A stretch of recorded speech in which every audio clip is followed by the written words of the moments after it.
And you know what's so special about Notre Dame is that we're all over the map. We got California, Texas, and Arizona in one place, but we share one thing, and that's Notre Dame. Bro, we're going to have a home game in December. Man, look here. South Bend, Indiana, baby. Are you ready for that? That might be the one thing that make us go to a conference in all seriousness. We're about to get this done, bro. Go Irish. We about to get this done. That's right. Go Irish and nobody else. Nobody else. And let them feel it. Just the way players play all day, every day.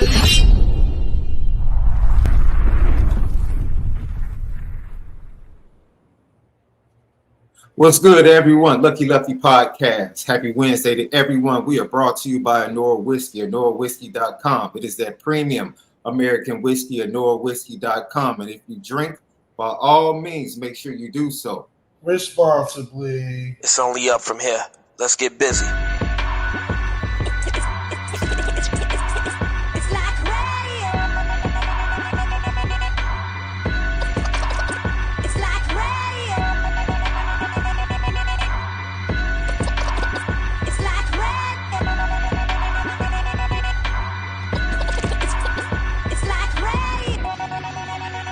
LL Nation, what's good? ONORA boys back in the building.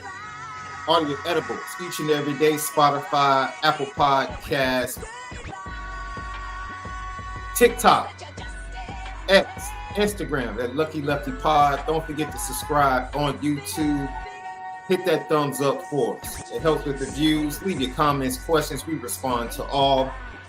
And exclusively dropped today at noon. Players only. Notre Dame football season preview.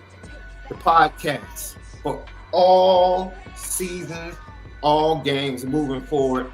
You can come to Lucky Lefty Network, patreon.com/Lucky Lefty Network. Season preview is up. Go subscribe. We have a special for you right now. Just $5. $5 gives you access to 3 shows. We're also going to have my big show with my guy, Mr. Griffin himself, the Illini legend. Howard Griffin and I are going to do Big Ten shows each and every week. The players only show, post game, and also a preparation game, and also, a preparation show. That's 2 shows. But then you're going to have Lucky Legends. Lucky Legends. This week on Lucky Legends over at patreon.com/Lucky Lefty Network, you get Oscar McBride and Reggie Brooks talking about the 3 Cotton Bowl matchups with Texas A&M. This is the 6th matchup between Notre Dame and Texas A&M. 3 of those matchups were in the 87 Cotton Bowl, the 92 Cotton Bowl, and the 93 Cotton Bowl. Go figure. Reggie Brooks was present at all 3. One, watching his brother as a senior recruit in 87, and then he participated in the 92 and 93 Cotton Bowls. They share amazing stories from all 3 games. Lucky Legends. Each and every week, we will have legends at Notre Dame talking about big-time games, moments, and crazy stories. Lucky Legends. Don't miss it. You need to go over and subscribe right now. Just $5. Right now. $5.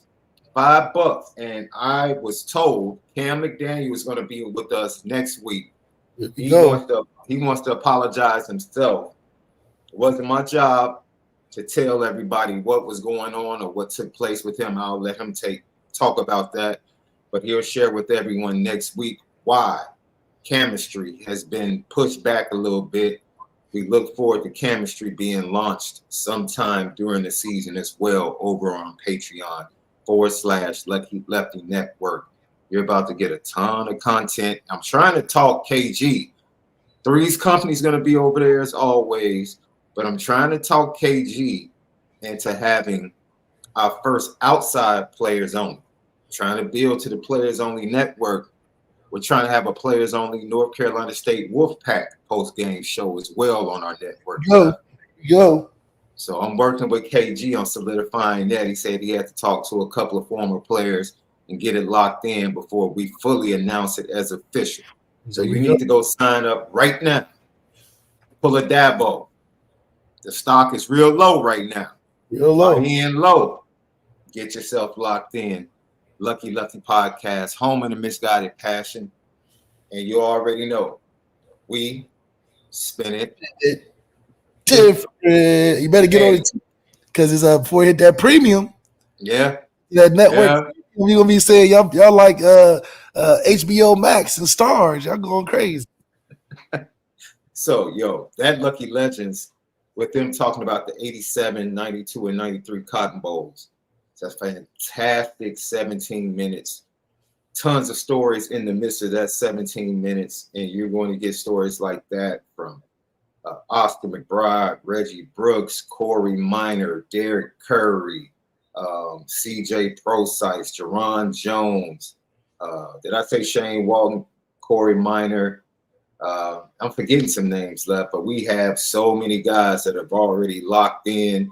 And since Malik let the cat out the bag, we're going to be having a joint venture and a live show the weekend of the Louisville game because, of course, all of the guys will be there. Reggie Brooks, Oscar McBride, Left, myself, some of the other players. So we're going to be doing a Lucky Lefty live show in the Bend on during the Louisville weekend. So stay locked in with us, man. God has been really awesome in all of our lives, despite some of the things that have happened in our lives. And we keep pushing the envelope because we promised you from the very first show that we would spin it different. Always. So on today's show, Left, we're going to hear from Al Golden. Man, Al Golden's just ready to kick off. He's tired of talking. I can see it all over his face. He's like, man, I'm tired of talking about it. I'm ready to be about it. Mike Denbrock, man, love what Mike Denbrock has to say. And for the first time, we hear from Riley Leonard as the starting quarterback for Notre Dame during the game week. Very interested to hear what Riley Leonard has to say about this moment, how he's approaching it, and what he's looking forward to in facing Mike Elko's defense. And then Left, we're going to go thumbs up, thumbs down. Thumbs up, thumbs down. I'm going to give you some season and also Texas A&M.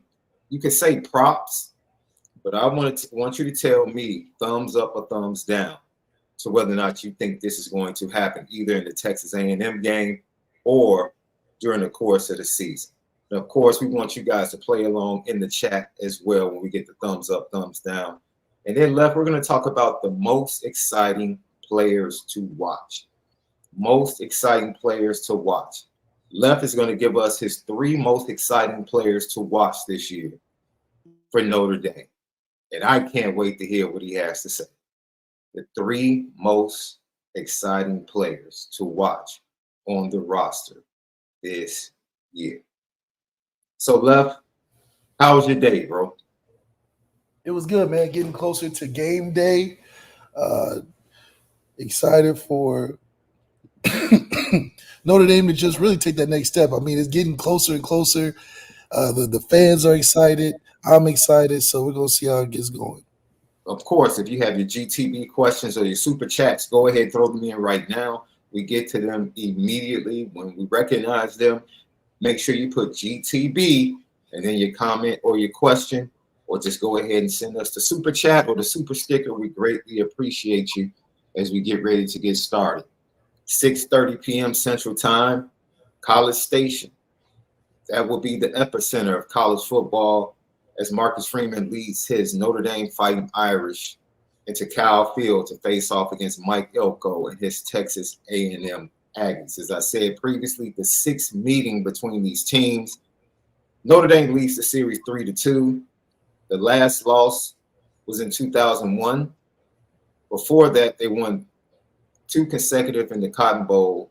They lost the 87 Cotton Bowl, and they won a game previous to that. So 3-2 in the first 5 games, the 6th matchup. And we're going to talk about some matchups tonight, Left. And I'm very interested as we look at the positions Let's start it before we get to Al Golden and Mike Denbrock. Who would you say, because you've been very cognizant of the challenges facing a one-year transfer that misses time in the spring, that has something to prove in the passing game? We're talking about Riley Leonard. But Connor Wegman has suffered injuries as well. He came out of the spring unscathed. According to all reports, he was at the same camp with Riley Leonard, performed well. So the fan base down there, they're feeling good. The program, they're feeling good about Connor Wegman going into this game. The advantage at the quarterback position, who do you give the advantage to in this matchup? Connor Wegman or Riley Leonard, considering everything that we just talked about or I mentioned? Well, I mean, Connor Wegman is proven to be the middle of the road. I think he's average, if not a little bit above average for college football. And I think for what Riley's coming into and his expectations of what he's supposed to do this season, he should be the clear better choice. You know, he should be the guy that has the most upside and the guy that should be favored in that quarterback matchup. All right. So let's go to the running back room. And this probably would have been an even closer debate before the Reuben Owens injury and him being out for the year. They only had two backs, really, a youngster, a true freshman coming in behind them. And now they might be a one-man show at the running back position. Speaking of the Aggies, and we know the loaded running back room for Notre Dame. I'm just going to step out on a limb and say that you're going to give the nod to the Notre Dame running backs in this one. Yeah, I think just by committee, we have the most overall ability to do the most production, and it can come from any of those 4 or 5 options that we have. So with that, along with Denbrock, like he said, running with efficiency, I think you present a problem when you have to deal with a team that can already run the football, is known for running the football. So I'll definitely give the edge to us in that category. Let's go to the much maligned and much talked about from both sides of this game, offensive lines. The interior, center over the right tackle, very solid. Inexperienced, but very solid. Of course, we know the true freshman and the redshirt freshman starting at left guard and left tackle. It's been talked about. It's been overblown in my opinion, but it is what it is. Shuffling. It is like a deck of cards with the Texas A&M offensive line. They take a guy that played the guard position, they bump him out to right tackle as he comes, left tackle as he comes back off an injury. They take the right tackle last year, they move him inside. And on the interior, there's just a lot that's unproven for the Texas A&M Aggies. They're coming off a season where the offensive line really was one of the worst in the SEC conference. Even with the freshman on the left side, will you give the advantage to the Aggies in this matchup because they're facing maybe a less ballyhoo defensive line? Most of the pub is going to the Texas A&M defensive line in this matchup. But Notre Dame has a pretty big group of 10 to 11 players that they're getting ready to play, according to defensive coordinator Al Golden. Who are you going to give the advantage to in this game along the offensive line? Along the offensive line, I would give it to us through credit that we have already stocked in the bank. You can just rely on history to just give us the edge in this one. However, I think there's going to be improvements on both sides. Mike Elko's a great coach, so he's going to put his guys in the best position. I think for this situation being the first game out, with all things included, with them trying to run their program in year one and trying to build a foundation, they're going to be very conservative, I believe, to where they're not going to expose their offensive line, knowing Mike Elko clearly knows what he's going against. So with him knowing what he's going against, I think he's going to do the most to try to protect his offensive line by running the football, most likely. Beef Eater. I got Beef Eater ND08. Thank you for the super chat. Thank you for tapping in tonight. This is a question for you, Left. Malik, how do you balance getting jacked up for a game versus staying loose? Is it different on offense versus defense? What was your pre-game process like?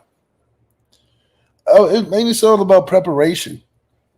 I think you continue, like I always continue to try to gather and gain as much information on who I was playing and what the game plan was. You're already jacked because it's just the energy from the day.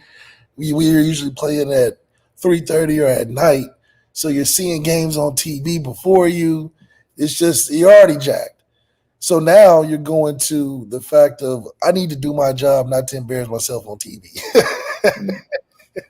So, I mean, I don't know how there's other people, but mine was like, listen, if it's going to be bad, you're not going to look over at 8's way. You know, I'm going to be doing my job. I need to know That's kind of selfish, Left. That's kind of selfish, bro. It's a team game. It's not, I mean, selfish in the way of I'm going to do my job to where it's like, you know, yes, obviously I'm going to take accountability, but your focus is on that. You're focusing on trying to do the right things. Yeah, I can see that. I can see that. But, man, I really look at this game, and I see my boy Roosevelt. Roosevelt, don't worry about us. I'm going to tell you one thing, bro. If y'all get swallowed up and sink and drown in that swamp, don't show up on this show next week. I'm going to make it a living hell for you, bro. A living hell. I'm cracking jokes on you every 5 minutes of the show. So if we do a 2-hour show, I promise you, you don't want to be on this show.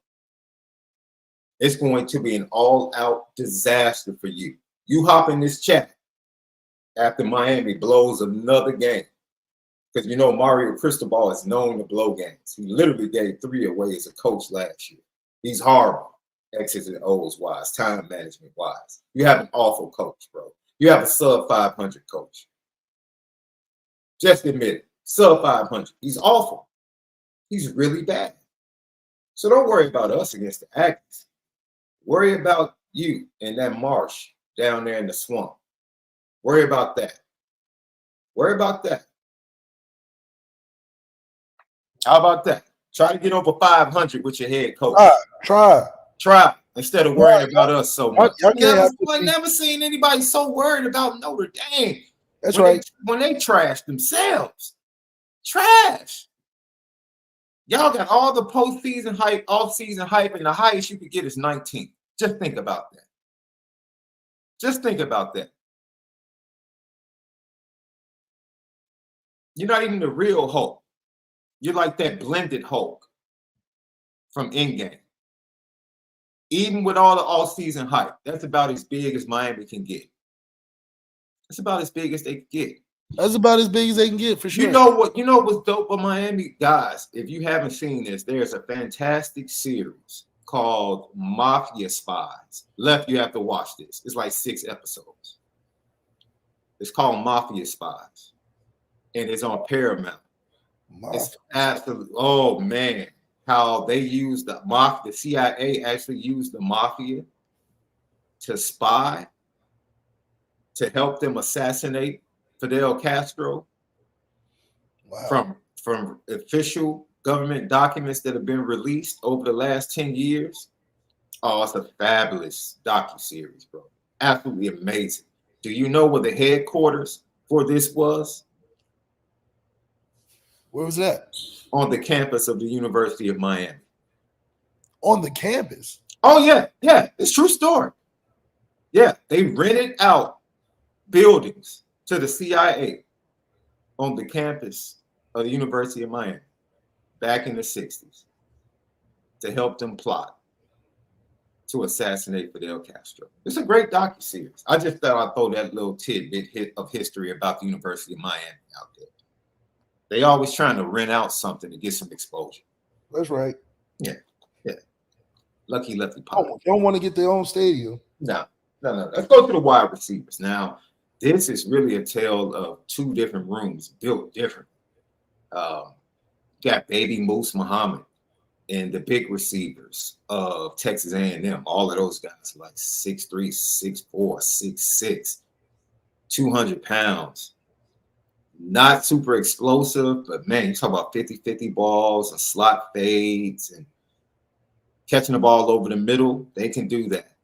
But then you take the smaller, more explosive room, deeper room. Man, there's a kid for Texas A&M that Notre Dame fans might recognize. He actually committed in the 23 class. Oh, the 24 class, I'm sorry. He actually committed to Arkansas over Notre Dame. Wide receiver Micah Tees has since transferred to Texas A&M, and he seems to be making plays in fall camp. As someone that Notre Dame fans might remember his name during that recruiting cycle. Look for him on Saturday as well, as he's been buzzing coming out of their fall camp. But other than that, the depth is on the side of the Notre Dame wide receivers, the explosion, Mike Denbrock at the helm and at the control of the offense. Who do you give the edge to? Is this going to be connected to the quarterback situation for you, Left, when you talk about the edge for the wide receivers in this matchup? Yeah, I mean, I think our third dynamic is to be able to throw the football. And if it's not there, it just takes away from the amount of points I think we'll be able to get to be dominant in this game. Okay. Roosevelt, I love you. Y'all lost to Florida Atlantic, bro. Stop. Florida Atlantic is pretty tough. You don't want to do that. You can't mess with this historical knowledge, bro. I'll lose the Air Force before Florida Atlantic any day. Nice try, though. Lucky Lefty podcast. So, who did you say you gave the edge to at the wide receiver? I'm sorry, Left. I gave it to us. I think on paper, it's just no way. I just don't see how we have so much attention focused on fixing the problem and it not show in some kind of way in this game. Okay. I can see that. So let's go to the other side of the ball. Much of the attention has been given to the Texas A&M defensive line. They have some monsters on the exterior that can rush the passer. Let me just ask you this. Would you be more fearful of pass rushers off the end or pass rushers up the middle if you were a quarterback or a coordinator? You say passes up out the outside? Would you rather be facing dominant pass rush at the D tackle position or dominant pass rush coming off the edges? Man, middle pressure is tough. If you can have middle pressure and keep contained, that's a long day for a quarterback. If you're getting killed on the outside, you can do different things to get away from it, but it's hard to get away from the middle. Conversely, if you can just run the football right up the middle of the defense, that's how you take the heart out of a defense. Yeah. I'm talking about right through the straight of the heart of the 11. So if you're killing them getting 6-8 yards up the middle, you're most likely going to have success that day. I think one of the things to watch out for as well is that the interior of the defensive line, they've been talking about moving their defensive ends inside situationally and moving them inside for most of this game to combat the legs of Riley Leonard and to get even more pressure up the middle, which lets me know they're not as deep on the interior of their defensive line because now they're playing games with it. I'm very interested in seeing what Ashton Craig and Billy Schrouf, who have been lauded for their ability to not only pass block, to be role graders in the run game coming out of fall camp. Extreme confidence, expecting Notre Dame to run to that right side, especially early. Early in the game, expect Notre Dame to run to that right side and, like you said, Left, punch them in the mouth up the middle and just take their heart in the run game. That's what we did to North Carolina State. And, they had all that great linebacker who's pretty good, but we was running right through the middle. And eventually it broke their back in the second half. Aldridge estimated with the long touchdown run up the middle. And we started doing everything after that. So same thing that happened to them happened to Stanford, Pitt. So that is a key strategy. We did it to Ohio State. And then we ran up the middle. And it just, when it came down to all right, now we got to put in end zone or secure the game, we stopped running up the middle. Man, I don't know why. You're right. You're right. This dude, I still don't understand. We have to get Aldridge on the show maybe next off season and just flat out ask him, bro, you just ripped off 21 yards. Up the middle. Why'd you come out the game? Yeah. I hope you didn't ask for a breather. Man, I hope you didn't ask for a breather. That's going to be. Did you ask to come out? Did you tap the helmet out? Right. If you tap the helmet, indicted right there. Right. That's when you do the eat sign. You get up after that. That's when you wave the hands. No, back up. I got it. Wait, no. Right. Keep feeding me. Keep feeding me. So look, I'll be very interested. We have to get set. We have to get Hulk on the show and ask him about that moment. Maybe let him tell it in Lucky Legends over on patreon.com/Lucky Lefty Network. Linebackers. They do return some young but experienced linebackers, very talented. Both were highly regarded recruits.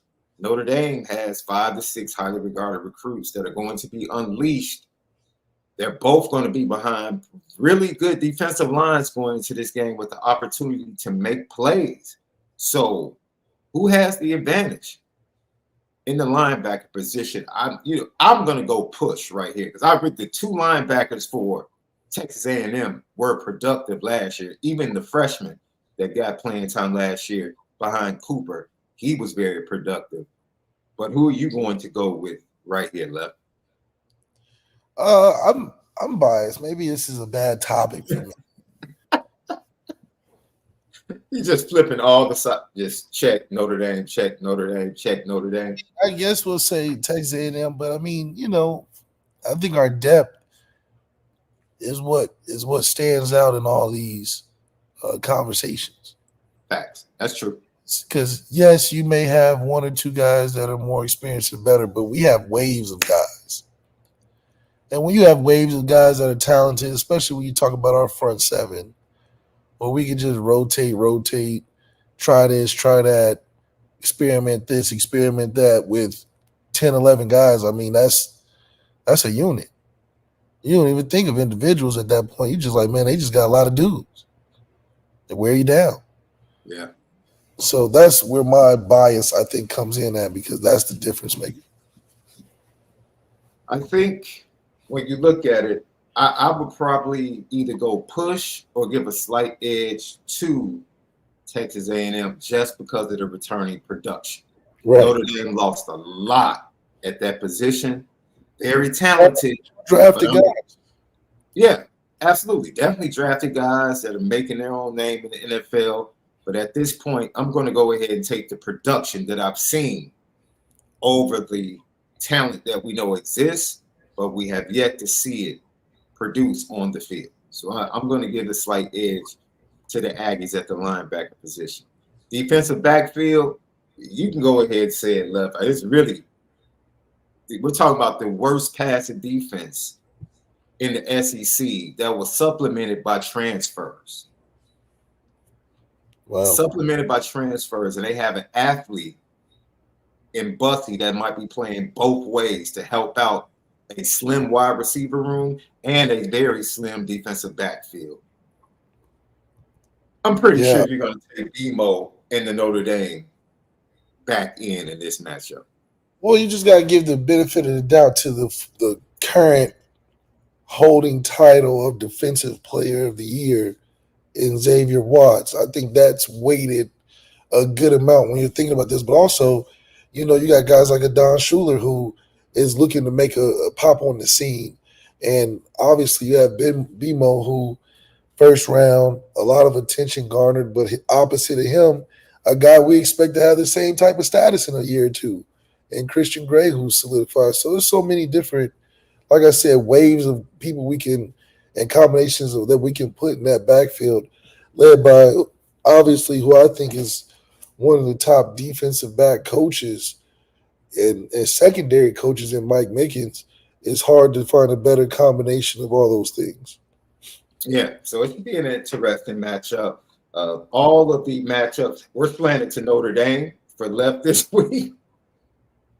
He is very much in a biased mood, and can't wait for it to kick off to see who has the advantages in these particular areas, man. You already know we spin it different.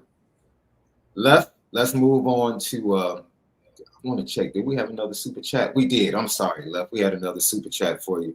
Renee Martinez, thank you for the super chat. Thank you for tapping in.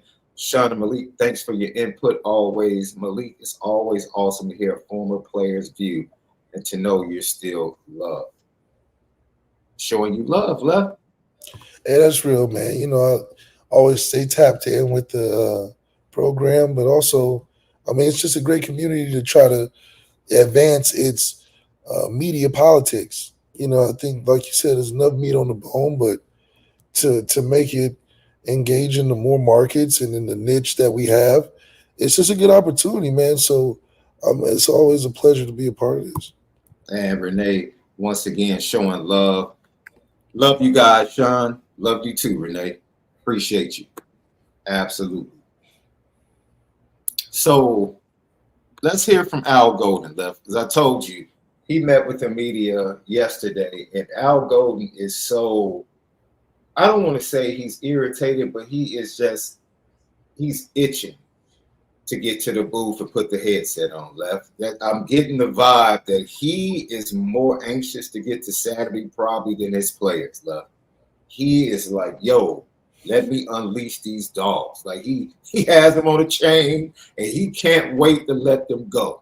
He knows he has pit bulls, bro. He doesn't have poodles. He doesn't have chihuahuas.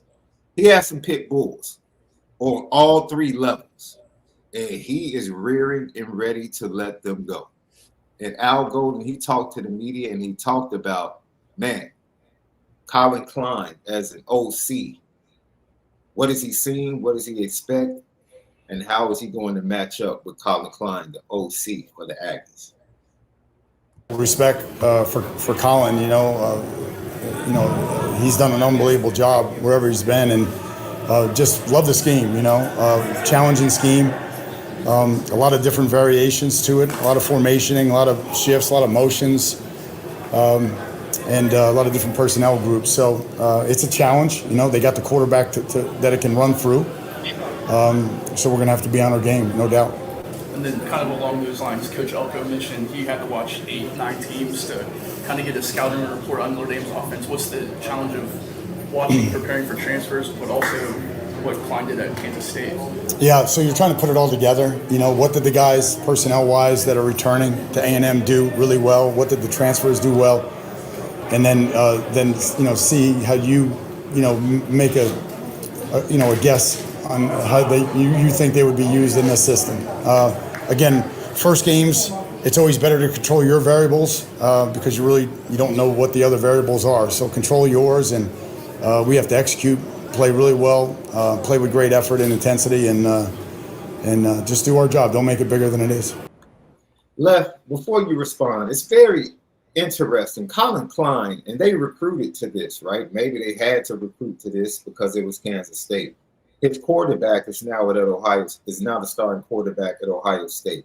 A totally different quarterback than Connor Wegman, in my opinion, was very much a factor in the run game, was very, very much a factor in being able to extend plays and play outside the pocket. And that was the way Colin Klein played. And he recruited a lot of quarterbacks that were very similar to his skill set. Where we heard that before, Notre Dame fans. A lot of 5'10", 5'11" quarterbacks we've seen in our quarterback room over the last 3 to 5 years. But I digress. He goes to Texas A&M, and now he has bigger receivers and a quarterback that's not much of a factor in the run game. he loved using his tight ends and his running backs in the passing game at Kansas State. It's going to be very interesting to see how he takes on the challenge as the OC to fit what he likes to do around the skill set of the players that exist at the positions at College Station and for Texas A&M. I'm very interested in seeing the offense of what it looks like under Colin Klein. Yeah, absolutely. I mean, he's obviously a creative guy when it comes to what he did at Kansas State and what he's been able to achieve in the run game. And so it's going to be interesting how they apply that to a defense that's aggressive, top 10 defense that has depth, not necessarily an individual you can point out to say that's an issue, but collectively they present a problem. So run game-wise, it's a lot to scheme for. And you definitely don't want to put your quarterback in a situation where you don't trust your offensive line yet, or you really don't know what you're going to see yet. So it's going to be an interesting play-action run type of situation, I think. This is the clip where I actually watched this clip and I jumped up from my desk here and ran through the house left and started screaming, "Let's go." When I heard Al Golden say this, somebody asked him, like, man, you know, how do you know your guys are ready? When I heard Al Golden say this at the beginning of this clip, I said, okay, he knows he has some dudes on that defensive side. Ultimate confidence in our guys to run what we have to do. We know the challenges that they present, both scheme and structurally, and obviously the talent level they have, because it's really good. So again, just limit you know, the explosive plays, tackle well, make sure we're all on the same page. Just those simple things. Coach, is a game one the game that scares coaches the most because of that unpredictable nature of knowing what to expect? Yeah, maybe. There's a tendency to, you know, look too broadly. But I think right now we're in a place where, you know, we have to just kind of pare down now and just say, okay, here's what we're going with, and if X, Y, or Z happens, we'll plot a different course. That man is basically like, if we do the fundamentals, we're going to kill these dudes. Yeah. That's what I got. Like, man, all that other stuff, scheme, oh, man, and I'm not worried about scheme and what they do. And it's about us. You know, if we do what we got to do, no mistakes, play together, stay in our lanes, perform our assignments, tackle, you'll see. I got dudes. You'll see. I love it. He said he has ultimate confidence left. That's right. Ultimate. And that's only coming because he knows what he has after 3 years of being there. He's like, oh, I know my foundation. I know my go-tos. That double safety blitz is looking good in year 3. It's not coming from like 20 yards back. It ain't a giveaway where, you know, easy touchdown for CJ Stroud. No, 3 years later, that's an advanced blitz. So he's like, we just do what we supposed to do. Listen, it's going to be a long day for them. Don't check on us, check on them. They're going to be out of the problem. So I love that we can set the tone with what we do on defense early. So, like Renee Martinez says, I hope we do go on defense first. Let them know it's going to be a long day for them.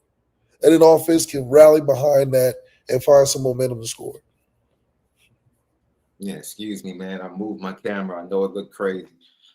It is amazing to hear this coach, a coach that I think during the first year, because the way things went with losses to Stanford and Marshall, which really weren't his fault, when you look at the scope of those games and how confidently they played out the box with a much less talented team on defense, in my opinion, against Ohio State. Yo, bro, it is amazing to me that in a short period of time, we give kudos to Marcus Freeman, increasing the depth and the talent on this team. What Al Golden has done, developing this defense and taking the pieces and parts that were given to him by the rest of the staff and recruiting and just bringing them together, getting Xavier Watts along with Mickens and the rest of that staff, getting him to play to the Nagurski award-winning level. Could he possibly have an even greater level?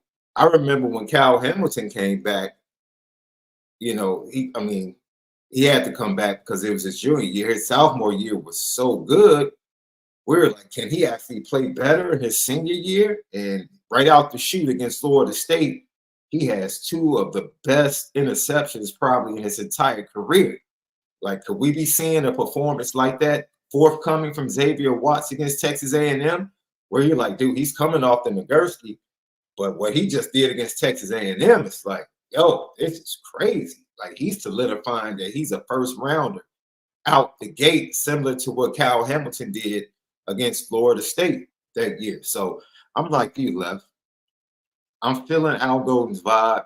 I look forward to seeing what his defense is going to do on Saturday night. Then he was asked about Connor Wegman, what he sees in the young man as a quarterback, and how they're going to go about approaching him defensively.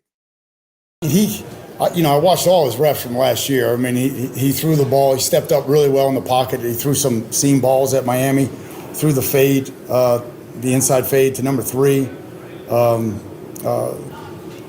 the field, hit 9 on Diggs. They got the back out of the backfield. He threw a laser wheel route against Miami. So, and then he can win with his feet, right? So they didn't run him per se, but he can run.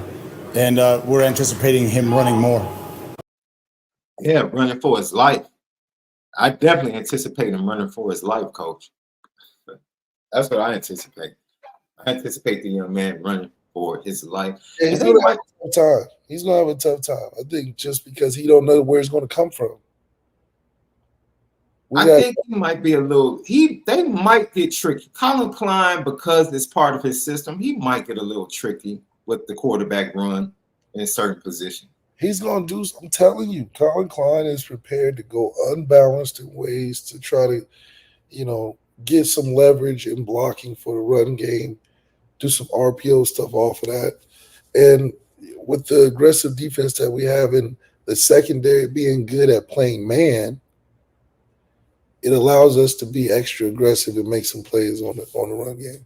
So how do you attack when you go unbalanced? Because Kansas State did like to go unbalanced to get certain advantages against teams, especially teams that were quicker, faster, or had more talent. Talk about the advantage offensively, what you're trying to create that could give Notre Dame problems early, because you heard Al Golden say, hey, we're just going to do our job and then adjust to what they do. You want to, with a lot of blitzing, there's a lot of movement at times. So there's opportunities to crease when you have an unbalanced situation from a formation standpoint. And then on top of that, they had good running backs. So if you not adjusted or moving or watching the motions fast enough, you get caught behind something, then you making arm tackles and missing and this, that, and the third. So there's a lot of we do it at our high school. It presents issues. So Al Golden adjusting to that, having things and calls for our team when they go unbalanced, and them practicing those type of situations when they change personnel and go, 3 tight ends or whatever the case may be, we're able to see it and recognize it and then, fit those gaps that we're supposed to. We can fit our gaps. It's going to be a long day for anybody. Yeah. Go over to patreon.com/Lucky Lefty Network. Players only, the season preview. The show that's going to be going all season, giving you post-game shows, previews of the next game, Lucky Legends with historical stories from former Notre Dame players about big-time games, big-time moments, and people in Notre Dame football history. Patreon.com. Go subscribe over there right now /Lucky Lefty Network. Just $5 per month is going to get you access to all of those shows, all of that content. We just dropped the audio of episode 1, Lucky Legends, talking about the 3 Cotton Bowl matchups. Reggie Brooks, Oscar McBride, talking about the 3 Cotton Bowl matchups with Texas A&M, since we're facing Texas A&M. Great stories. And then the season preview of the offense, the season preview for the offensive side of the ball dropped today.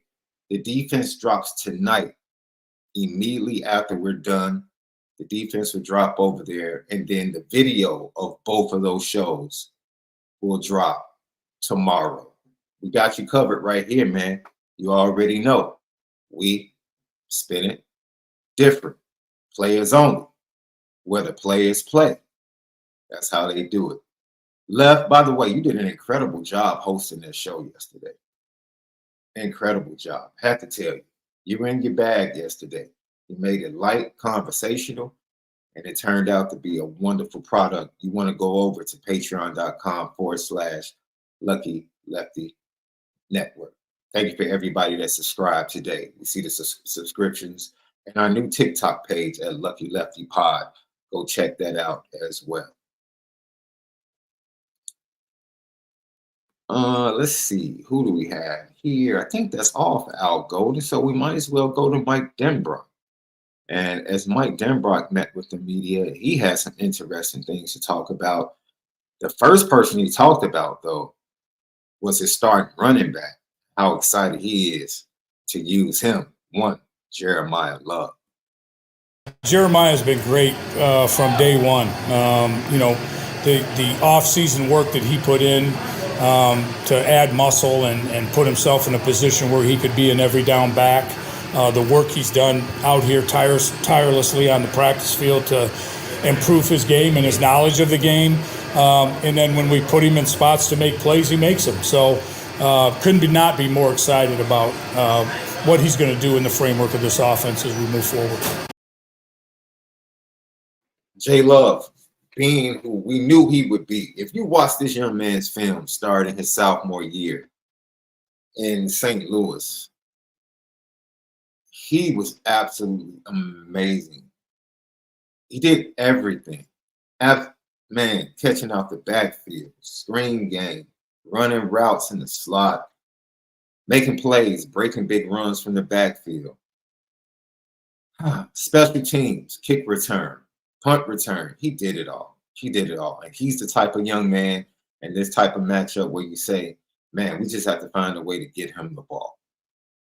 We just have to find a way to get him the ball and good things will happen. And Mike Denbrock is pretty much saying that with his comments right there. We just have to find a way to get the ball in his hands. Because every time we do, he makes something happen. We saw that in the Sun Bowl. Yeah, that's right. And in the more ways, the better. And the versatility that he has provides the ability to create a bigger offensive list that you call from. I mean, if you can do all of those things, it's hard for a defense to lock in on just in particular what you do well.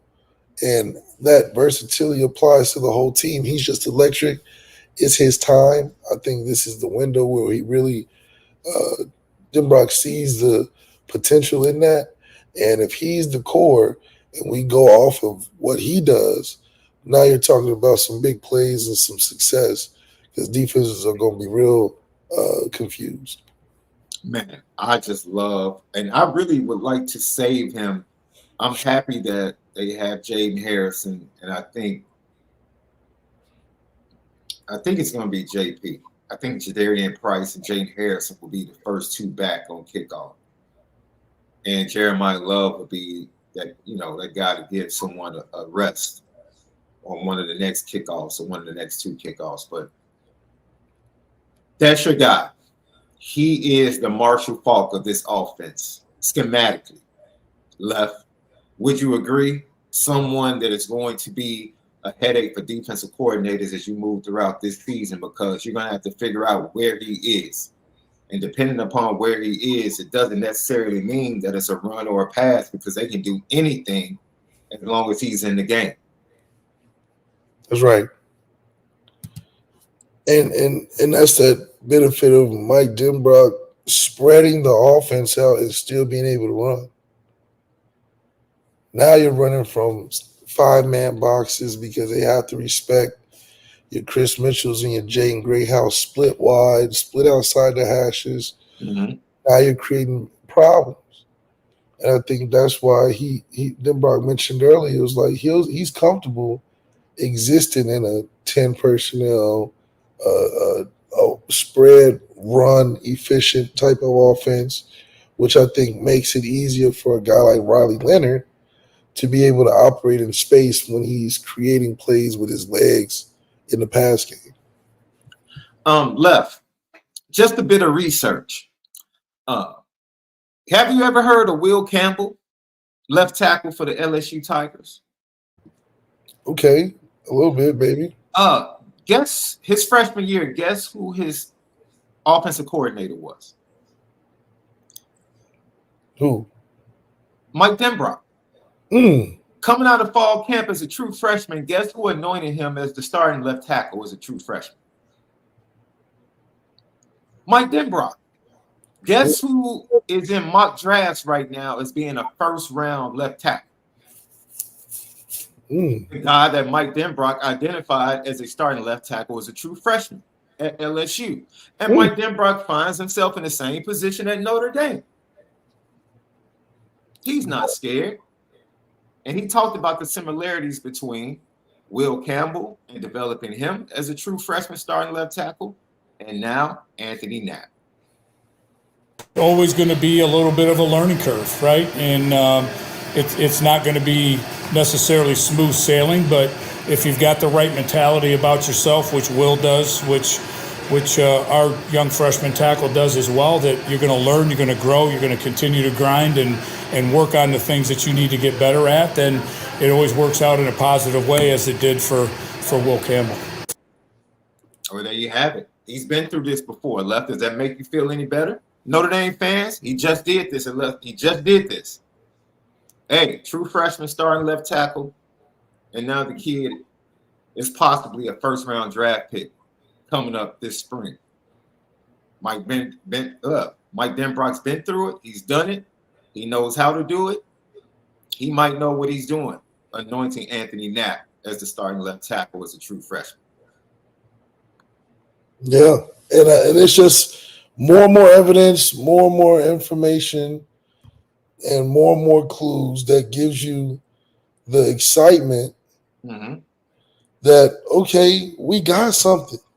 Yeah. We don't need to fret about a young offensive line and the whole left side being true freshman, or the unknown about a Riley Leonard, because we have so many different things that are working for us this year.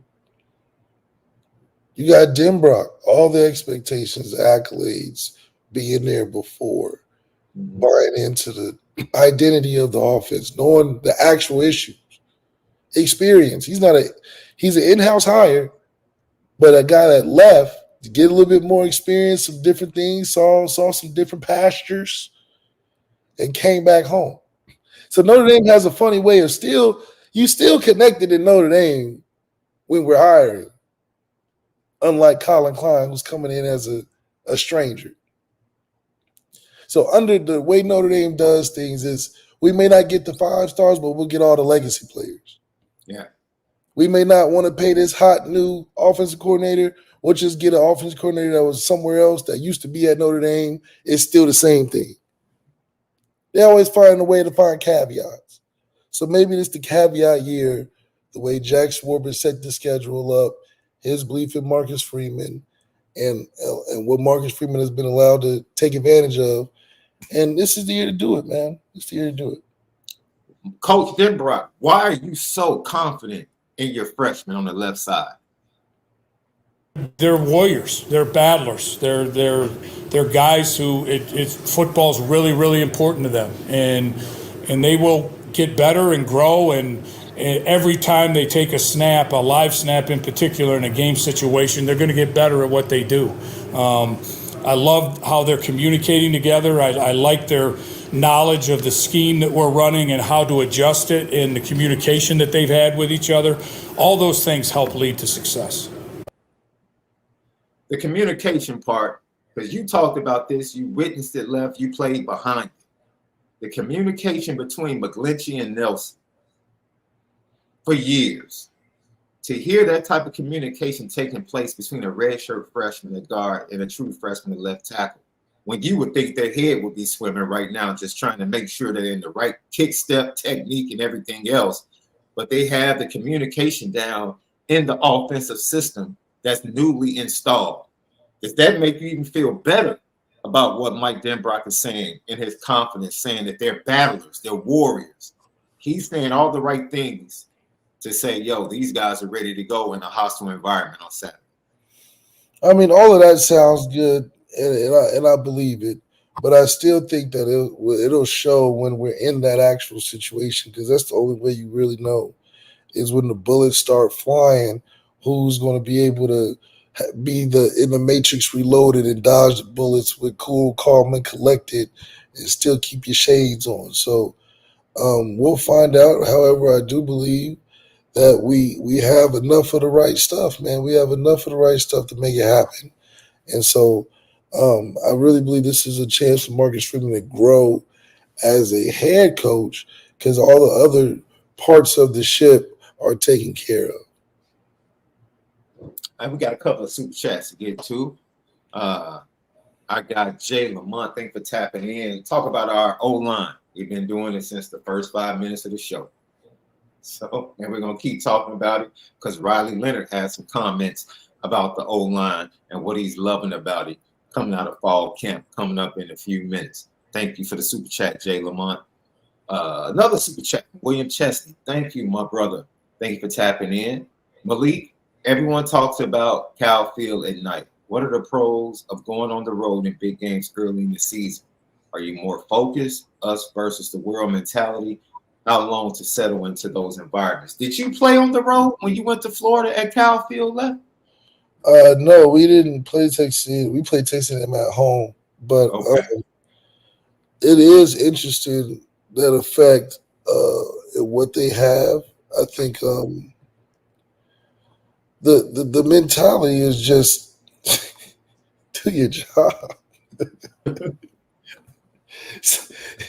And that's the hardest. As fans, when we ask those questions, do we make more of the situation than what it is? You remember it is, and it's like, yes, you get excited for big games, and it's everything you think it is. Mm-hmm. As a player going through the week of preparation, where you're drilling in certain looks, drilling in what they're trying to do, drilling in the plays you got to hit and execute at certain parts of the field, is really just something that's about more. The nostalgia isn't the same. Like, the walk is cool. You walking through the, Notre Dame Valley of green pastures, getting to the stadium and the fans are out. That's cool. Once you get in the stadium, you're like, okay, I gotta get taped. I gotta get my icy hot. I get my headphones on. I gotta get my routine going. Hey, I'm kind of hungry. Can I get a hot dog? Oh shoot, they in my way. I gotta get some gear. Oh, they hogging the socks. They everybody in the bathroom. I gotta go to the bathroom. So you think about 15,000 things. As you get closer to game day, and maybe because Coach Kelly wasn't the greatest pregame speech guy, you're like, all right, man, let's just go out here and do it. It's more of those things where it's like, okay, kickoff, everybody's hyped. That first drive, you lock in, you're like, okay, now I'm trying to win. Now I'm trying to go out here and really think about the next move, my opponent, certain things like that. That's why I think it's so interesting how you can play in front of literally 100,000 people and you don't even really think about it. I remember the Florida State game. We went down there. It was hype. It was in the stadium.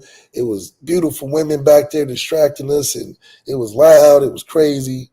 And when you're on the field, it's like nobody else is out there, and it's such a cool experience. So when you're in there, yeah. Now if you're not on the field and you're a backup or something, yeah, you definitely are like, wow, look at that. Wow, there's so many people. Wow, this is exciting. Wow, there's so much going on. Wow, this team looks good. Because you're not locked in. Because think about it, you got to be careful out there. You get your head knocked off. It's one of those things where you playing ball, pick up ball outside, and you try and do all your moves and stuff. You go up, they foul you hard. You're like, all right, let me stop all that. let me just go ahead and get these kids because they play hard today. The same thing. Everybody want to play Notre Dame like it's their Super Bowl, so they're going to do the most. They're going to try to tackle you harder and do all the extra talking.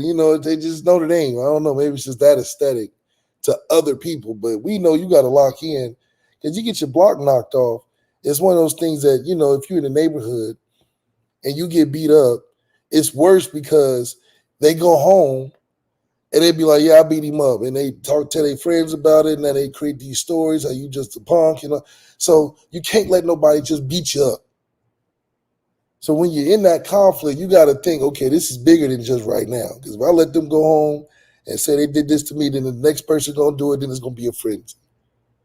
So that's your mindset in Notre Dame. We can't let no team walk out of here thinking, oh, okay, Notre Dame they ain't all that. They ain't all that. Y'all can get them.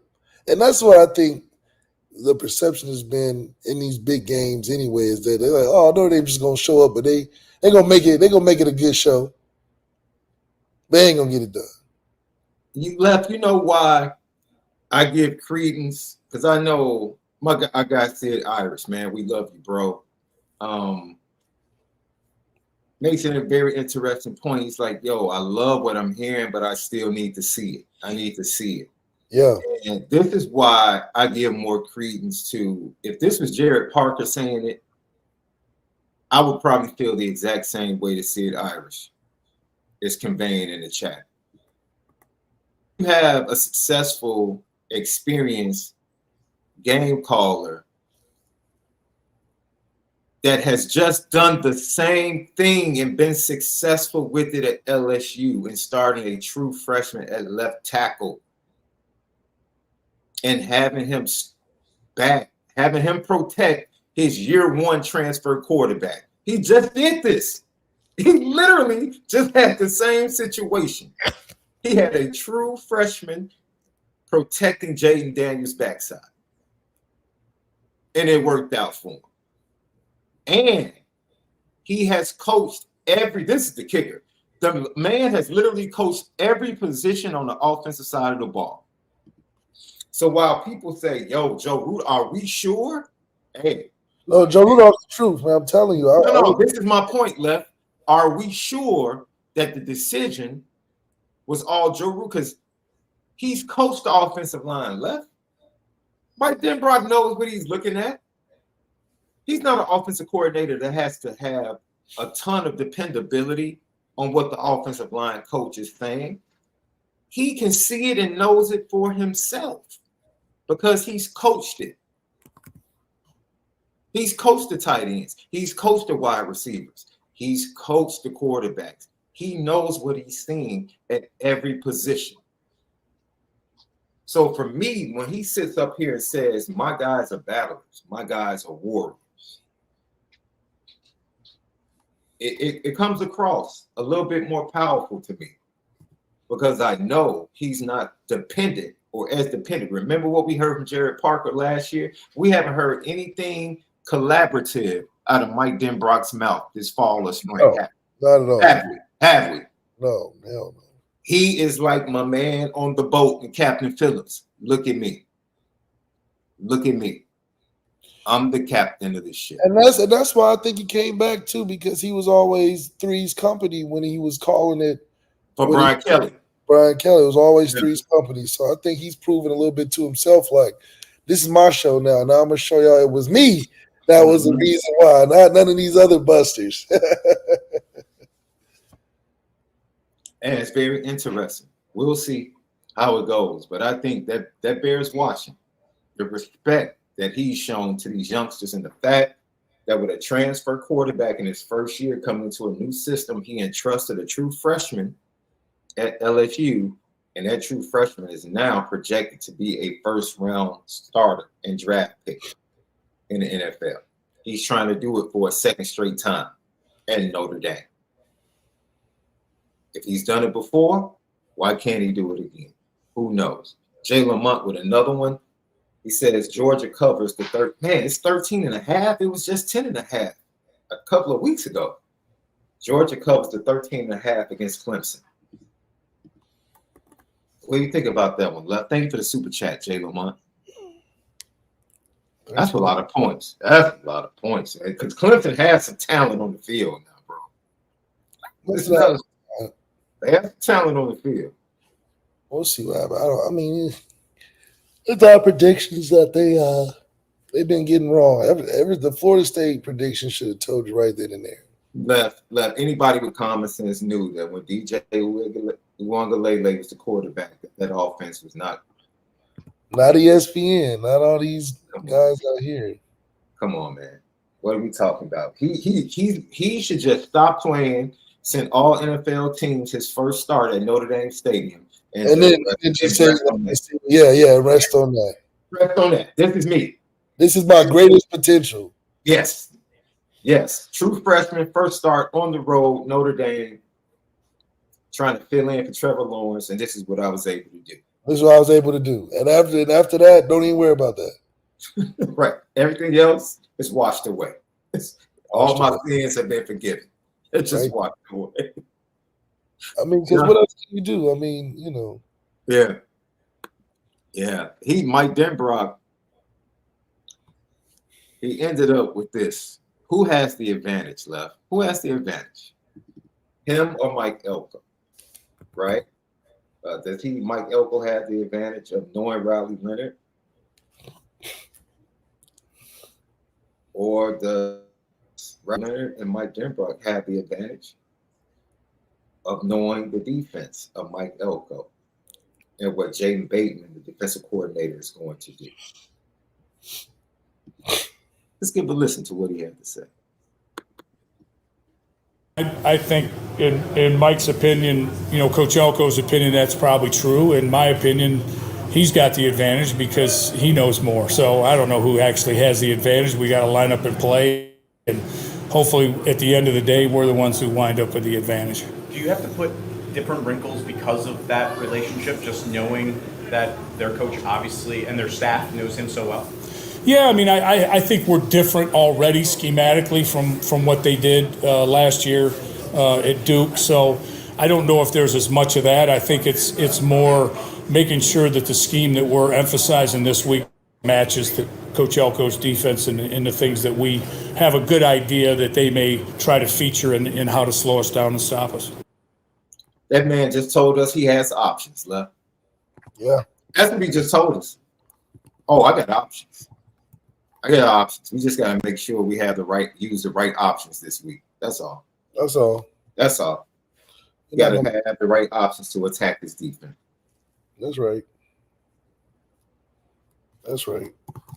So, another super sticker from Renee Martinez. Thank you, Renee, for the super sticker. You guys are showing incredible love tonight. GTB question Left. Sub either Brady Quinn, Golson, Clausen, or Kaiser for Book in the Clemson playoff game. Who beats them? Who still loses? Hold on, let me think about it. Clemson play. That's the 2018 game.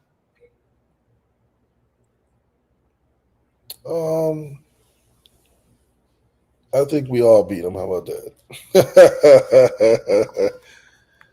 We all beat them.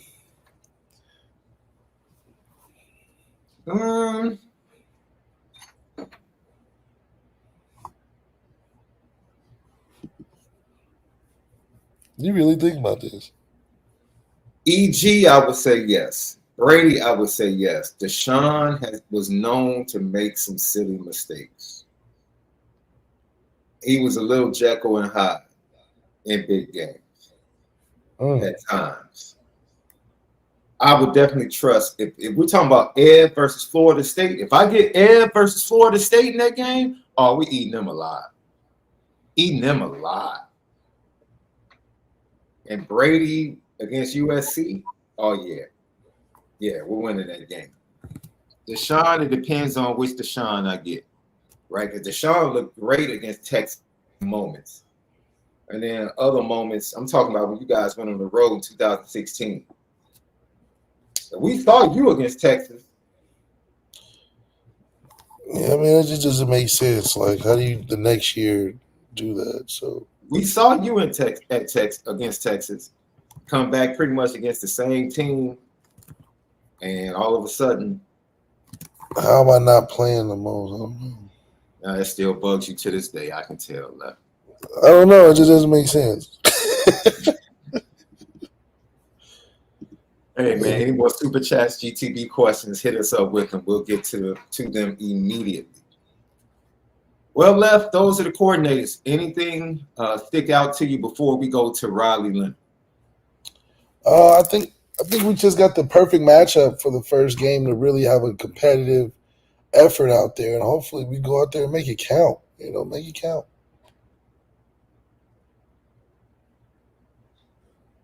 Are we really debating what's a super chat and super sticker in the chat, man? Oh wow. The chat is wild, man.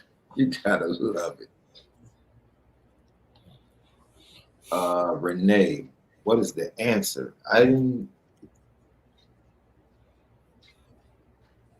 This is a new super chat.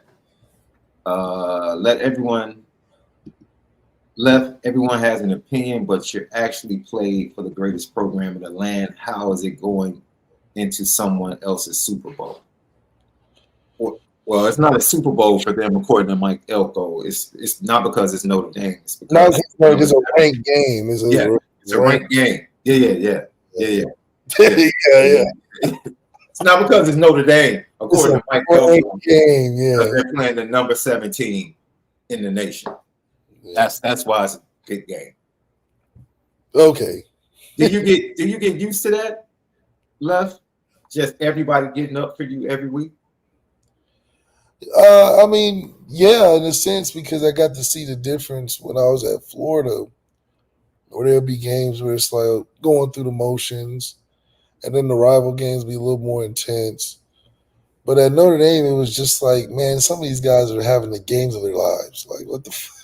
Trevor Siemian had the game of his life, and they were dropping the ball. They could have beat us by like 30 points that day. Kyle Vinoy had the game of his life. Who else had a game of his life? Daniel Jones had a game of his life with Crowder that game.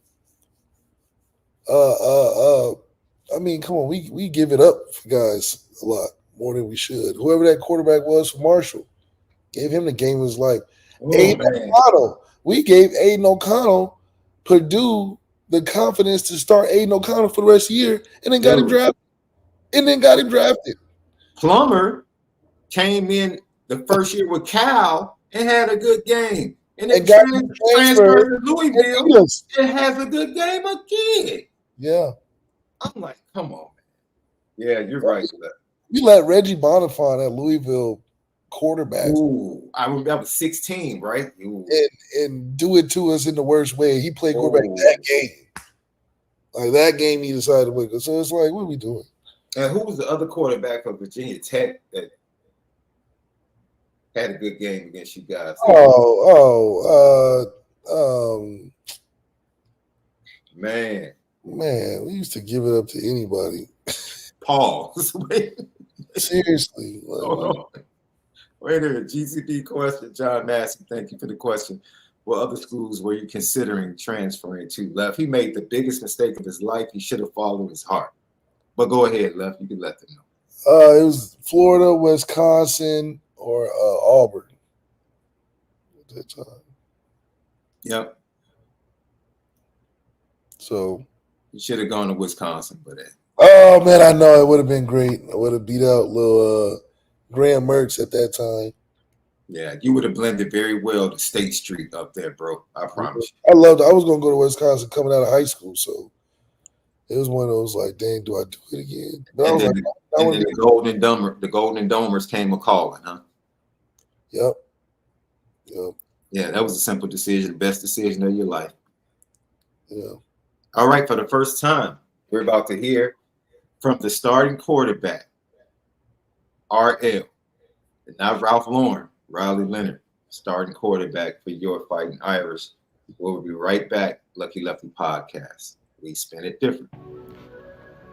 What's up, family? The merch shop is finally here. Lucky Lefty Network merch shop. We got it all. From the shirts to the hoodies to the hats to the nitty gritties. Come here right now. Shop with us. Come get the swag because you know, if anything else, we spin it different. You see the gritty. You see how we get down. It's elite. And if I am a reflection of him, then I must be fly. Because if you like, it shines so bright, I wouldn't lie.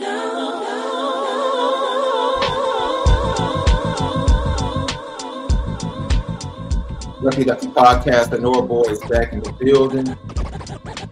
audio edibles each and every day. Spotify, Apple Podcasts, TikTok, X, Instagram at Lucky Lefty Pod, YouTube. Go subscribe, share, hit the like button. It helps with the views. Our merch is right there under each and every video. Go to our merch store, get some of the best hoodies, crew necks, t-shirts.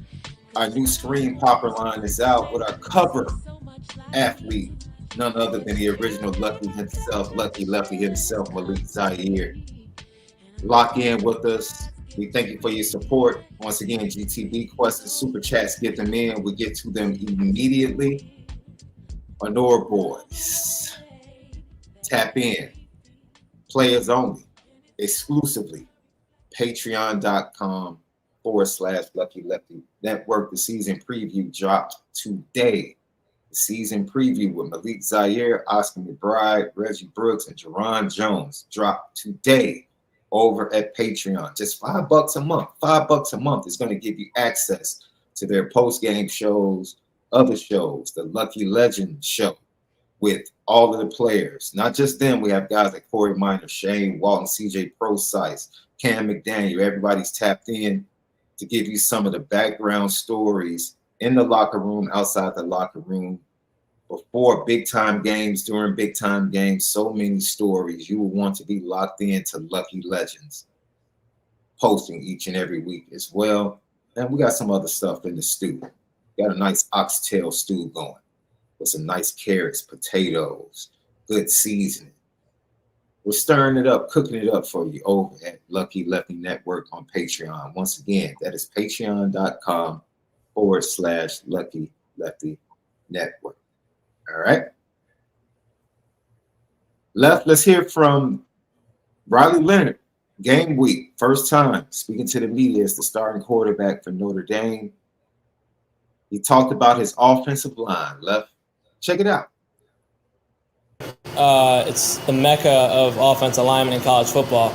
So anybody who's going to be blocked for me on Saturdays is going to be the best of the best. That's who we recruit here. They're going to be great men. They're going to be fully prepared. They're going to be able to get the job done. So, it's Notre Dame. That's what we do. Is we run the ball and we protect the quarterback. I did have to have conversations with the freshmen and at South Hamilton. I have to have conversations with them about, hey, don't worry about it. We'll get it next Yeah. I boost those guys up, but these guys, they got their head on straight. They got a million different people telling them, Saturday you're gonna start, yada yada yada yada. I got no problem with it. They're gonna do their job great. I got full confidence in those guys. Okay. Riley said we. He's like, this is what we do here. Did you hear that, Left? He hadn't taken a snap. He's like, yo, we're the mecca of offensive linemen. That's what we do here. I'm like, well, he is fully integrated. Well, I'll say this. He gives me a different vibe than Sam Hartman. Yeah, Sam Hartman was too cool for school. Riley Leonard is in the land of riches. Yeah, Sam came across as a hireling. I wouldn't be surprised if they pull out a good old 8-year-old picture of Riley Leonard secretly having a Notre Dame jersey back. I know he probably got one. He's got one. So this is an exciting time. Think about it. You got a guy who is coming from a program that's a basketball school. Now he jumps into a pool where he feels like this is what college football is about. He gets to see a true program that cares about playing football and what the riches that Notre Dame brings with it. So it's like, man, I know you're going to be spoiled. If you take a fat kid to Chuck E. Cheese, he's going to have the time of his life. Probably. So, I did, and I was a chunky kid, boy, so I did. Time of his life. So it's that was the best cardboard pizza as a kid. You didn't care, dude. Yeah, you didn't care. I was in front of Billy Bob, too, getting it. So it's like, man, we already know that he's probably been feeling in his heart for a long time. Yeah. That ball pit was absolutely nasty, though, bro. I don't know how our parents let us play in that pit, bro. I don't know. Yeah. That was one of the nastiest and filthiest things in the Well, being a parent, you need a break when you got them babies. So you're like, man, at least I can see them and they all right, They still have a couple on the south side. Yep. Of showbiz. Yeah. They still have a couple. They got rid of the band though. They got rid of Billy Bob. Yeah, they got rid of him in the band. Yeah. I actually like that, man. It's a lot of birthdays, man. They made a lot of money over the years just throwing babies' birthday parties, kids' birthday parties, bro. Yeah. It's a great concept. It's a great concept. I was slick with the the stand-up hockey game. When it was USA against the Soviet Union. Yep. In the hockey game, I'm like, dude, I am not playing. I will wait until somebody got off the USA side. I am not playing with the Soviet squad. Like, I'm not. Oh, you're not playing with them? No. I felt dirty as a kid playing with that squad, bro. No, I couldn't do it. I just couldn't do it. And then the national anthem, the way you start out, that game was cool, man. I love that game. I won at least 90% too. Oh, yeah. 90%. Yeah, I was pretty. Man, my goalie game was on point. You know, they had the little knob in the middle for the goalie. My goalie game was on point. Okay. My goalie game was on point, bro. And eventually, my wing slap shot on the angle, that's why I would get you. So it was real quick. The puck would come around. I would get you real quick. Yeah, you gotta have a scheme and a plan. Left, come on now. Hey, what's up? Yeah, you gotta. Come on now. You gotta see it to the end. Riley Leonard, what's up with the defense that you're facing? I think I have a really good feel for the defense. Obviously, I've been playing against it every day at practice for the past couple of years. He obviously has a good feel for my game and my tendencies as well, but I think they really do a good job of disguising everything. Everything kind of looks similar pre-snap, so if I'm able to, piece that apart and figure it out, I think we'll be all right. And then you played in some hostile environments at Duke. How does that kind of help prepare you for what you're going to see on Saturday? Yeah. Obviously, it's a huge crowd, and it's something you always dream about. Like, as a kid, you want to play in these moments. And I think it's just really cool and a great opportunity. I'm coming at it as just, my mindset is just like, be a kid again, enjoy this. Obviously, I've played in a bunch of big games with a bunch of loud crowds, and we've been practicing with the speakers. So I think I'm very prepared for it and really just excited more than anything.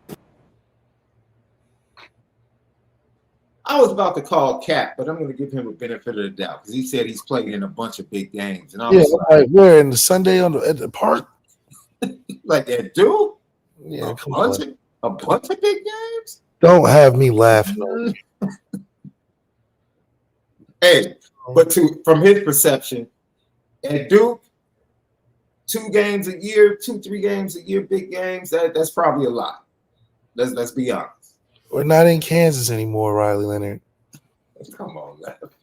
Every game is spotlighted. Hell, you play good, they're going to be talking about you every day. But he's telling you he's ready for it, Left. He's like, yo, I've been playing big games my whole life. Don't make me laugh. I just need him to do his job when he goes out there. I don't need him to do anything more, anything less. He said he's been in a bunch of them, Left. Come on now, respect him. This will be the biggest game he's been in. Oh, since last year when Notre Dame came to Duke? Yes. Yeah, yes. His biggest 2 games of his career will include Notre Dame. I mean, I don't know how many games are comparable that he's saying. Him versus Wake Forest isn't the exact crowd I would be expecting. So I think this is an opportunity for him to know early if this is about him or not, like if he's ready for this or not. So fortunately for him, the cards are in his favor. He's got a year 3 program with all the tools and resources and coaches and, Gatorades and, everything, travel, luxury and so we already paraded you through New York and the stock market and we done set you up for life, right, Leonard? Yeah. Just do us good. Just do us right how we doing you. That's all. Yeah. We're just laughing TX, ND, we're laughing. We understand Clemson, Notre Dame, and Florida State were pretty big games for them last year, but that's the ceiling at Duke. That's the ceiling at Duke. This year, Texas A&M is a big game. Louisville is a big game. Florida State, even with the loss to Georgia Tech, is going to be a big game. USC at the end of the year is going to be a big game. And every game in between is going to be a Super Bowl for every team. Yeah, it's going to be a big game. It's a little bit different. You play big games at Duke. You haven't played big games at Notre Dame. Yeah, it's just a whole. Yeah, you're not riding in there, and people don't know who you are. You're not riding in there being like, "Oh, this is little old dude." No, when you riding into town, people like, "Oh, that's Notre Dame. Oh, we all about to go see what's over there. You're the main attraction." And we're really having fun with what he said. Yeah. Please don't take it serious because we're not being super serious. But it was funny to hear him say, like, "Yeah, I played a bunch of big games." Like, you did? At Duke? Yeah. And of course, we're speaking from a Notre Dame perspective where it seems like, as Renee said in the super chat earlier in the show, every game is a big game at Notre Dame. That's how it seems. Every game. Hey, Irish Steel, that's a great point. When Notre Dame came to Duke, it was 60,000. Set an attendance record. Kyle Field is 108. Thank you for that, Irish Steel. That's 108. That's like combination of Duke Stadium and Wake Forest Stadium. Think about that, because I think Wake Forest Stadium holds 38,000 or something crazy like that. He has no idea. So that's like, I just don't think he has any idea. Dude, that's less than what he's going to play in front of. If you combine Wake Forest Stadium with Duke Stadium, you still will come up with an attendance less than what he's going to play in front of. And I guarantee you it's more than 108 because I'm sure they're going to put seats where seats are not even supposed to be for that game just to make money. Lord. Generate revenue. You know they will. Oh, heck yeah. So Riley Leonard also talked about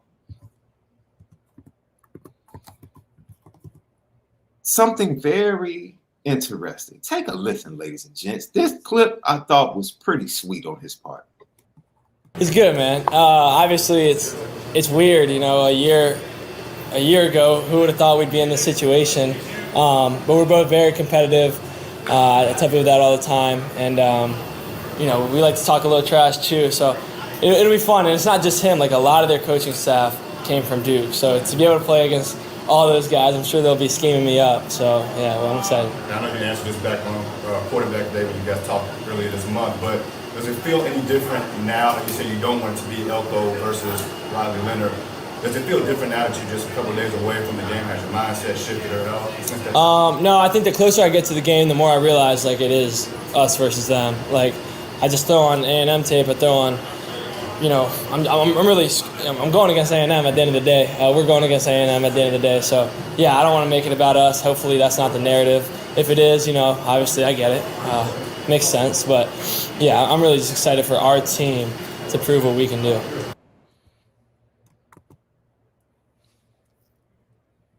You know why I like that, Left? Why? This is where the GC, because you used to call me the GC. I think Riley Leonard has now taken that moniker from me for this season. Would you agree? He's just, man, the happy-go-lucky kid. He is definitely the good Christian. He's the real GC this season. Yeah, so I'm gonna go ahead and let him wear that this season. I'm gonna let him put that jersey on. Yeah, I'll get it back when he leaves. But this is the funny thing. At the beginning of that, he says, you know, who knew a year ago we'd be in this position? Boys, let me tell you something. You know, Sam Hartman stayed on the field, waited for you to come out that tent after you rolled your ankle and told you, hey, they pay good over here. Yeah. Yeah. Hey, don't you stay as long as I did at Wake Forest. Don't you do that to yourself. Go and get yourself a nice little package. You better come get some of this guac over here, boy. They make some nice guacamole in South Bend. Yep. some nice homemade guacamole in South Bend. You might want to try it. You know how it went down. Yeah, don't waste your time up here at this basketball school. That's what Sam Hartman was whispering to him. That's what. Yeah, he was like, "Man, go ahead. I'm gonna leave here. Right. I'm gonna do the minimum, and I'm gonna let you come over here and collect this other 2 minutes." That's what Sam said. He was like, "Man, I'm going to Louisville next week, man. I might not even show up, bro. I'm not gonna show up. How about that? I'm not gonna show up. They still gonna pay me this money, and then we go vacation together. You know, the check still clears. The check still clears, no He's matter like, what." He's like, if you was even healthy and y'all won, I still got paid, baby. I still got paid, baby. I ran out of bounds on a 4th down, dude. And they don't care. They don't care, dude. They still pay. In their Hall of Fame. They still love me. I'm still gonna get announced first at senior day. I ain't even go there. I ain't even go there. I'm still getting announced first. Can you believe it? So that's what you can go over there and get, man. They the real good stewards of college football. They're real good stewards, but they treat you well. Yeah. They treat you so good down here, bro. You don't stay here. Don't stay here, yeah. Don't you do that. Don't you do that. Come on down. Come Go on and down. get showered. Go and get showered. Oh man, Lucky Lefty podcast. So that was Riley Leonard.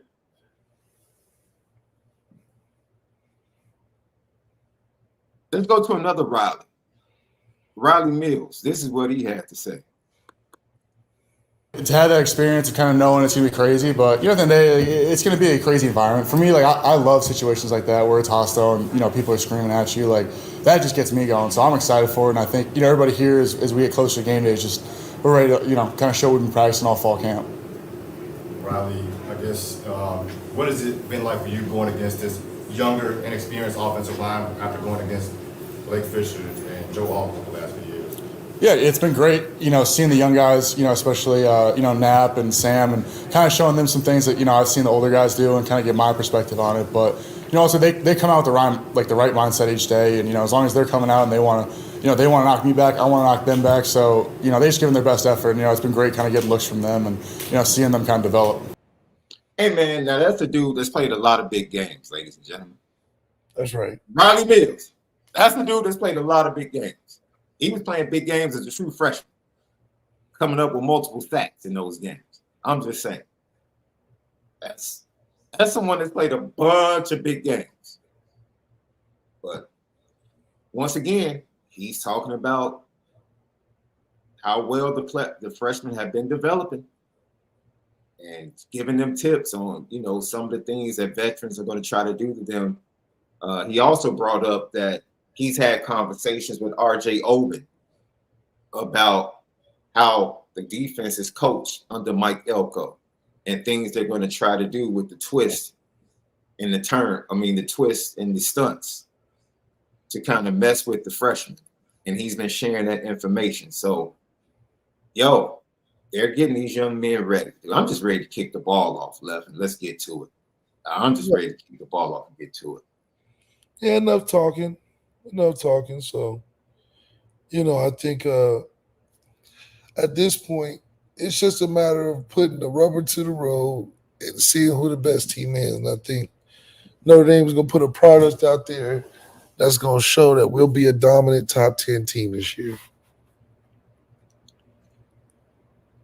Your boy, B-Mo, he says he's excited, Left. And I believe, boy, I think he missed football, bro, when he had to sit back and rehab. He rehabbed with Riley Leonard, and that's where their relationship came with, because he spent the majority of the time rehabbing his injury while Riley was rehabbing his injury when he first got to Notre Dame. He talks about that excitement right here. I'm ecstatic. I mean, just being able to play football again is a blessing. So I'm just excited to get out there and compete with my brothers. I mean, it's fun when you're out there playing dudes who you generally care about. They have your back and I got their back. So, I'm just excited to get back out there and start the season. And then when you throw in hostile environment on the road on top of that, how does that add to it for you and your teammates? I mean, I just think that's what's so special about coming to Notre Dame. You get to play in environments like this and atmospheres like this. You don't come to Notre Dame for anything less. So I think we're excited as a team to go into this environment. We're trying to simulate kind of just the same idea or the same environment, but obviously that's gonna be tough. So just understanding what comes with it. So it is. It is what it is. Oh, another dude that's played a lot of big games, a bunch of big games at Notre Dame since he was a freshman. I just played you 2 dudes that showed up as freshmen in big games at Notre Dame. Yeah. Just saying. Just saying. We got 2 that have an opportunity to show up in another big game. That's what we do. As Riley Leonard said, the mecca of offensive line. And then he said, that's what we do here.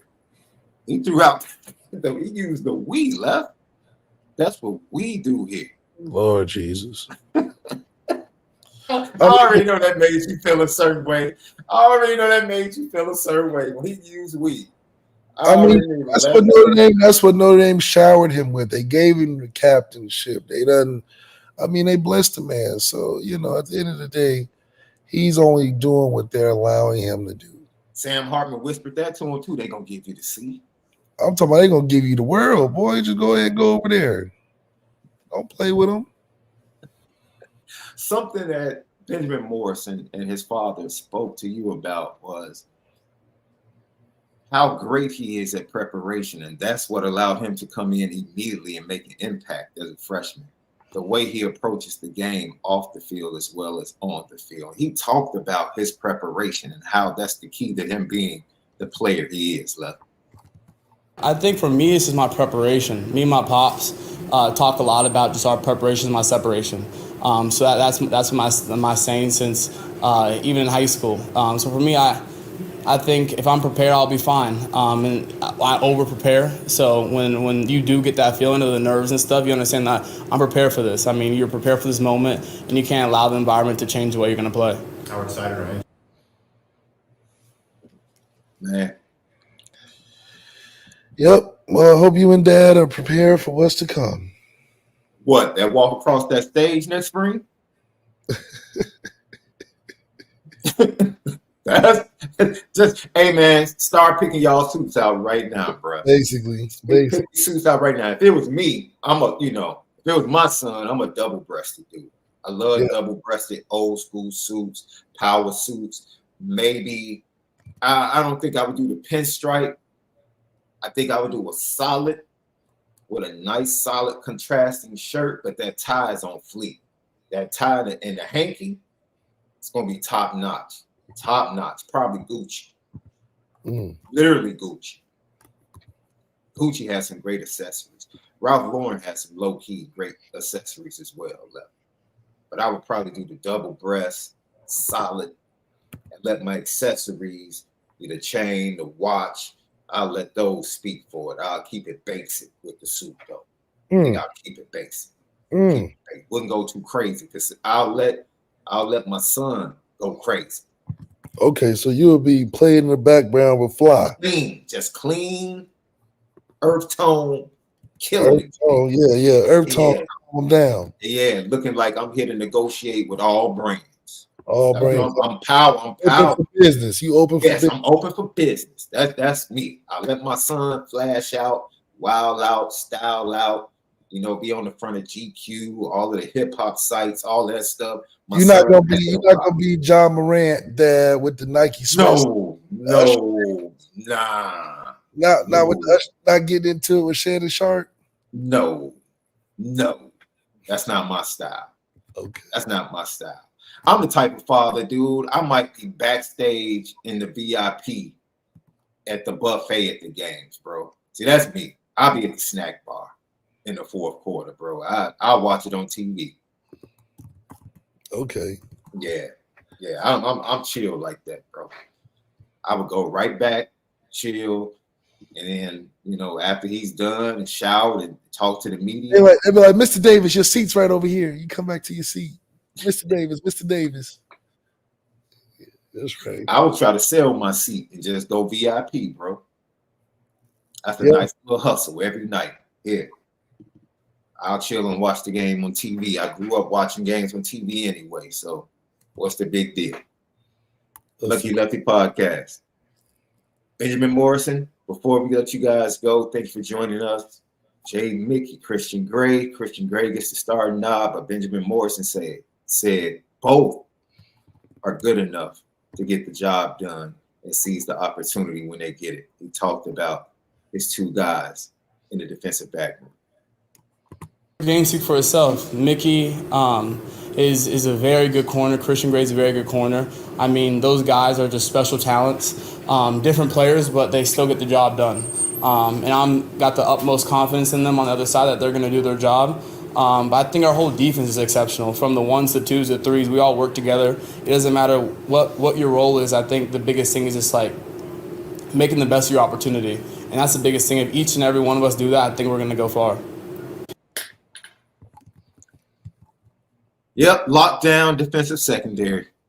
That's what's coming to a TV near you on Saturday night down at College Station. To a TV near you. To a TV near you. Yes, sir. Yes, sir. You never heard that? Oh, I know what's going to happen. Oh, my fault. I thought I was using too many journalistic phrases, bro. I'm sorry. No, I definitely caught on that one. Okay. Thumbs up, thumbs down. I got 5 for you left real quick. Riley Leonard, 250 yards passing against the Texas A&M Aggies. Thumbs up, thumbs down. Thumbs. Wait, 250 yards against the Aggies? Rushing? Yes. No, passing. Rushing. Come on, bro. I'm about to say, we can't get it either way. Give it thumbs up. I think we'll do enough dink and dunk and hit a couple deep shots to add up to about 250. He should be throwing for, if Riley is what he says he is and what the team believes he is, he should be in the 270 range, 280. Okay. Notre Dame will have a defensive touchdown. Thumbs up, thumbs down. Thumbs up. We're going to kick off the year early. A nice little Xavier Watt, Ben Morrison combination. One of them get the tip, one of them get the pick. Christian Gray will have more interceptions than Benjamin Morrison this year. Thumbs up or thumbs down? Well, thumbs up. I hope so, but not because B-Mo's not playing well, but because they're not throwing to his side. They throw the Christian side more, right? Yeah. Notre Dame will have 3 sacks against the Texas A&M Aggies on Saturday night.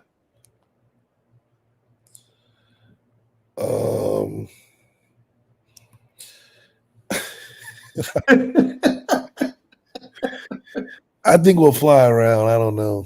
He said, I think we'll fly around. Thumbs down. Who knows? See, you letting that Marcus Freeman residue from his presser hit you, bro, when he talked about pressures versus sacks. Man, just go ahead and dive in, left. Man. Jeez. Okay. He said, geez, Louise. Asking a lot, Sean. Asking a lot. Ooh, Notre Dame with 2 freshmen on the offensive line will rush for over 100 yards against the Texas A&M Aggies on Saturday night. Hopefully thumbs up. Like, thumbs down. We don't want that to happen. You don't want them to rush for 100 yards? No. Okay, hold on. Sorry, I got it confused. You said they will rush for 100? Yes, they will rush for 100 yards. But I mean, is that at the ceiling or the floor? Which one is 100? No, I'm just saying minimum. They rush for 100 yards. I'm sure we'll give up 100 because we'll. No, not give up. Notre Dame's offense will rush for more than 100 yards. Oh, easily. I think. Okay. Jeremiah Love will have 100 himself. Okay. All right. Respect, man. Big game from Jay Love. Okay. All right. He's gonna have to be the catalyst to calm all the ships and be like, okay, we can operate. Because if we got to lead, I don't think anybody else has been there to lead the charge of like, all right, let's start by me getting the rock, Okay. I got a good season one for you. For the full season, Riley Leonard would throw for over 3,500 yards. Thumbs up, thumbs down. Thumbs up. I'm optimistic that he's good. Okay. He's never done it before. So that's something to consider. But I think that with everything included, he should be good, man. Like, all the quarterbacks in the room should be good, but he should take advantage of the most. How about that?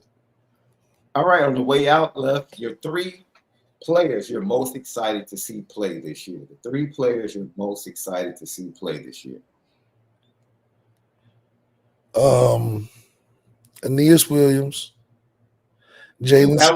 That was obvious. I think we should have known that one. Jalen Sneed, Mm-hmm. and Christian Gray. I think it's exciting when you get young potential talent that you expect to go out there and do well. So Christian Gray be out there for me. LL Nation, let us know, even after the show is done, in the chat, in the comment section, your 3 players that you're most excited to watch play this year. The 3 Notre Dame players you're most excited to watch play this year. I am excited to see Jason Onyé. I think this is the year. We've been waiting for the wave. We've been waiting for the Onyé. He's been buzzing. He's been last year is supposed to be his year, though. No, last year was his first year really getting playing time, bro. This is the year he's supposed to take off. Last year was like they still had the training wheels on. Okay. They still had the training. He was flashing. He was flashing last year. He wasn't boldly walking, just transparent. You know what I mean? Yeah. He's on the nude beach this year. He's not just flashing you. He's fully on the nude beach this year. So I definitely say Onyé is one of my 3. And I'm like, yeah, I need to watch this dude. I can't wait to see him. Christian Gray is definitely one of mine as well. Definitely one of mine as well. Right? But I'm gonna go way off the reservation with this one. This dude has been an All-American, doing what he does for the past 2 seasons. I want to see if Jaden Harrison can become one of those greats. Can he chase the rocket and give us 4 to 5 return touchdowns in the season? I want to see it. K.K. Smith was the returner. No. Now, what depth chart did you look at yesterday, bro? Oh, man. I was just optimistic that he would be. They literally went and got this dude to the transfer portal because he was a specialist to return kicks. And KK is definitely in the battle for punts. I think he was 3rd behind Greathouse and Faison. But kick return, I need Harrison to give me 4 or 5. 4 or 5. If I can get 4 or 5 from him and he can become that type of difference maker, heck, if I can get one on Saturday night. I need the type like Rocket up at Michigan Stadium in '89 after Michigan scored to cut it to like a one possession game, and then he just snatched their hearts on the kickoff. I need that. I need Texas A&M to score thinking they got back in the game, and then bang. No sir. Kind of like Jadarian Price did to USC in the 4th quarter. Riley, coach Riles on the sideline saying, we're going to win this game. Telling his USC players, we're going to win this game. And then he looked up and Jay Price was halfway to the goal line. Yeah. Yeah. That's what I need. That sounds good to me too. Yeah. Yep. Lucky Lefty Podcast. Guys, you have been absolutely fantastic tonight. Thank you for the super chats, the stickers, the GTP questions. I think we got to all of them. Once again, go sign up right now, patreon.com/Lucky Lefty Network. We already dropped the season preview with the players only. That included Jerron Jones, Malik Zaire, Oscar McBride, and Reggie Brooks, along with Lucky Legends, the legendary stories from Notre Dame football. Joe, I got Joe Papiti. Thank you, man. We appreciate you guys. We do it for you, and we're committed to making sure that we spin it different. Absolutely. So, for Malik, SD2 Mics, we'll see you Friday morning. We'll see you Friday morning where we give our prediction show right here, Lucky Lefty Podcast. Have a great rest of your Wednesday evening. But most of all, you got to make sure that you continue to spin it different.